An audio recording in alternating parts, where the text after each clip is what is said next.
Salve futepequeiro, Rodolfo Gomes na área para mais um Vídeo Express aqui, porque a gente precisa falar a respeito da demissão de Sampaoli, precisa falar um pouco sobre os bastidores do que aconteceu, porque há muitas informações desencontradas. Se você for checar cada veículo, cada jornalista, setorista de cada veículo dá uma versão diferente a respeito dos pontos que levaram o Sampaoli a sair do Santos, mas algumas coisas são unanimidade do que aconteceu nessa reunião de segunda-feira que definiu a demissão de Sampaoli. O Santos soltou uma nota oficial na noite da última terça-feira, quase de madrugada, quase entrando nessa quarta-feira, anunciando que o próprio Sampaoli havia pedido demissão. Só que aí os jornais meio que, diferentemente uns dos outros, dão opiniões diferentes, dão informações diferentes a respeito disso. Alguns falam que o Sampaoli não pediu demissão, que essa seria apenas uma versão do Santos para receber os 10 milhões de reais de multa que tem direito se essa demissão acontecer até dia 31 de dezembro. Estamos ali em dezembro, então o Santos teria direito.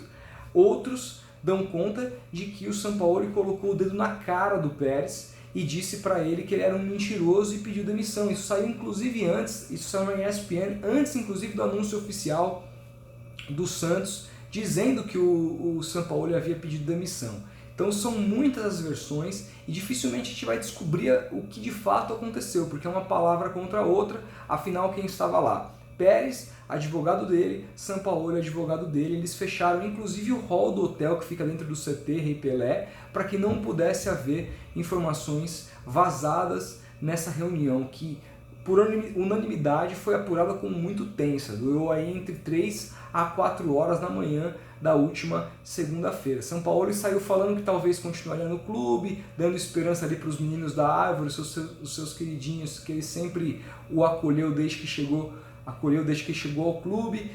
O Santos também não havia se manifestado, e aí também achei estranho o Santos demorar tanto para se manifestar se o Sampaoli tinha pedido demissão.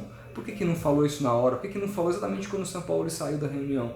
Muito esquisito, mas de fato o advogado do Sampaoli disse que ele não assinou demissão nenhuma, então isso vai virar uma novela, talvez, essa rescisão de contrato.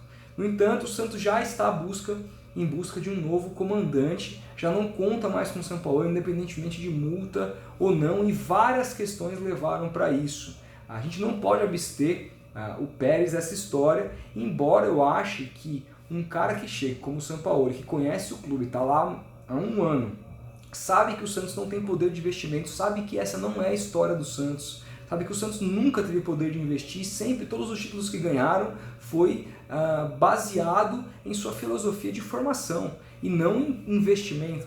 O Santos nunca foi o Palmeiras da Parmalat, nunca foi o Corinthians da MSI, nunca foi o Flamengo que recebe essa grana violentíssima de direitos de TV. O Santos sempre foi um time à parte do futebol brasileiro, porque dos 12 grandes é o único que está fora de uma capital e sempre precisou recorrer à sua formação. E o fato de dar oportunidade para os jogadores foi o que sempre atraiu grandes jogadores a ir para Santos se formar para poder virar bons jogadores. Então essa sempre foi a história do Santos. Então o Sampaoli chegar numa reunião pedindo 100 milhões de reais de investimento é como aquele cara que quer sair do trabalho, mas que quer colocar a culpa no empregador e dizer, olha, eu estou pedindo isso, se você não me der, então a culpa é sua de que eu não fiquei. Quando na verdade ele sabe que isso é impossível, não dá para o Santos oferecer isso para ele. Por mais formador que o Santos seja, se o Santos tivesse essa possibilidade, tivesse dinheiro para isso, obviamente faria, porque ele foi um treinador que mereceu todo o investimento, embora muitos dos investimentos que ele mesmo, o Sampaoli, tenha feito em 2019 tenham fracassado, como por exemplo Cueva e Uribe. Só aí a gente está falando de mais de 30 milhões de reais, que seria uma grana importante que o Santos poderia investir para 2020, caso ele não tivesse investido errado. No final do ano, esses dois jogadores não ficavam nem no banco de reservas do Santos, por própria opção do Sampaoli, que não pensou no investimento do clube.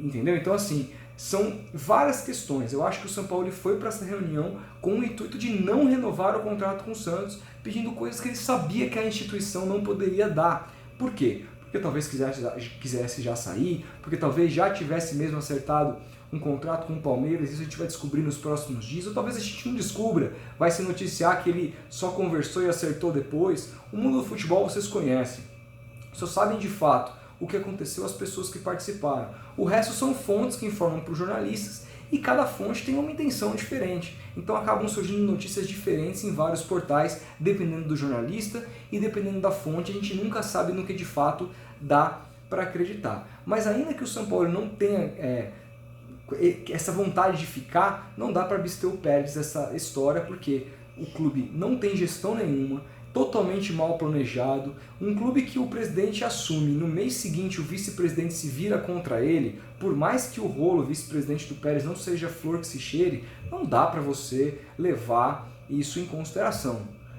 Você fala, o que está acontecendo aqui? Será que a culpa é de quem? No mínimo dos dois. Aí você vê o tanto de diretores que passaram na gestão Pérez pelo Santos e nenhum ficou 6 meses no Santos. Gustavo Vieira de Oliveira, o William Machado, Paulo Tuori, que saiu botando a boca no trombone há meses atrás, inclusive essa foi a primeira coisa que dava tom de que o Sampaoli de fato não ia ficar, porque o próprio Sampaoli falava que o Autuori era o único elo entre ele e a diretoria, ele dizia que o presidente ele não via há 5 meses, ou seja, um presidente que não vê o seu técnico há 5 meses mostra que não faz absolutamente gestão nenhuma.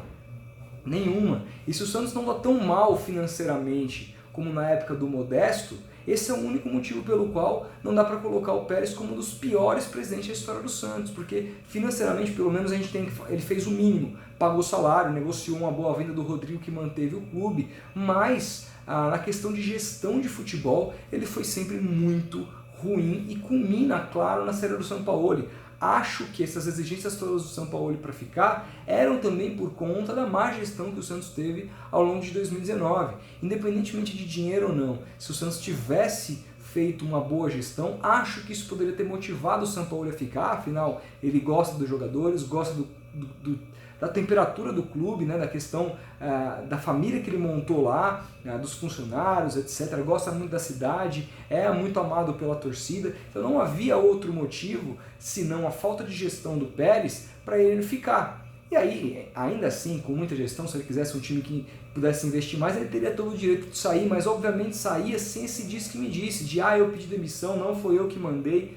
Não dá para saber o que aconteceu. Agora, de fato, o Santos pretende buscar outro técnico estrangeiro. Há muitos nomes aí em pauta, falam de Juan Carlos Osório, falam de Rueda, falam de BKSS, falam de Martínez, falam de vários caras aí que podem eventualmente pintar. Até o próprio Ariel Holan, que chegou quase a assinar com o Santos, antes do Santos fechar com o Sampaoli no ano passado, em dezembro do ano passado. Então, o certo me parece muito certo que o Santos vai buscar um outro nome estrangeiro, mas independentemente do nome que comande o clube, independentemente dos jogadores que fiquem ou não, o Santos precisa de uma gestão de futebol, e isso está provado que não tem, que o Pérez fracassou miseravelmente nessa missão, e a notícia boa para o Santista é que esse 2020 será o último ano do Pérez, porque tenho certeza que independentemente dele concorrer ou não à presidência, ele havia prometido que jamais concorreria à reeleição, independentemente disso, tenho certeza que por o Santos ser um dos poucos times do Brasil que dão a possibilidade para o sócio-torcedor votar na presidência, inclusive se você não é sócio, é bom abrir os olhos e já virar sócio agora, porque para votar precisa de 1 ano para você, como sócio, para você ter direito a voto. Então, seria legal já entrar como sócio agora para poder votar nas eleições de dezembro do ano que vem, para poder fazer o peso desse voto. Tenho certeza que o Pérez não vai ficar, porque de fato, independentemente dos sócios terem salvado ele naquele processo de impeachment, ele demonstra dia após dia, e o caso Sanches, que eliminou o Santos da Libertadores, é uma prova disso, essas emissões de diretores, esse relacionamento que ele tem mal com todo mundo, teve com o Cuca, teve agora com o Sampaoli. Nunca vi tanto jogador do Santos entrando em entrevista coletiva reclamando do presidente da gestão. Isso nunca aconteceu, nem na época do Odílio Rodrigues, que foi um câncer expulso do Santos. Isso nunca aconteceu e acontece muito com o Pérez. Ninguém está feliz com o Pérez, o empresário, os jogadores, o técnico, os diretores, ninguém está feliz com o cara. E aí, se todo mundo está infeliz com o cara, significa com certeza que ele não é bom. A opinião de muita gente junto assim, onde a fumaça há fogo, e aí a gente pode afirmar categoricamente isso. Então o Santos precisa de uma gestão e a falta dela culmina na saída do Sampaoli. Eu acho que esse é o resumo máximo desse episódio todo que aconteceu na reunião da última segunda-feira, que foi apenas a ponta do iceberg de um problema que era muito maior. Agora a gente vai ter que esperar para ver quem vai ser o próximo técnico do Santos. Peço para que você palpite aí quem é o seu favorito. O meu favorito, se eu fosse contrataria o técnico Del Valle, o espanhol de 35 anos. Acho que é o melhor desses que foi apresentado o nome. Gosto do Osório, embora eu acho que ele seja um pouco pardalzão, mas é um cara que tem a filosofia do Santos, joga pra frente, gosto desse tipo de filosofia. Agora BKSS não traria de jeito nenhum, e o Ariel Holan, embora não seja um técnico retranqueiro, vejo como um técnico um pouco mais pragmático do que o Santos está acostumado em sua história. E o Sampaoli, por sua vez, vai tocar o seu caminho. Acho, meu palpite é que ele vai acabar acertando a sua ida para o Palmeiras, embora alguns veículos digam que ele está na espreita, que ele quer dar uma parada e esperar para ver o que vai acontecer com o Jorge Jesus no Flamengo, porque o sonho dele seria assumir o Flamengo. A gente vai ter que esperar os próximos acontecimentos, mas de fato é que Santos e São Paulo não estão mais juntos, e isso se deve, como falei aqui, a vários motivos. Eu quero saber de você, qual o motivo principal que você acha que São Paulo não ficou no Santos? Comenta aí, se gostou do vídeo deixa o like, a gente vai se falando. Grande abraço e até o próximo vídeo.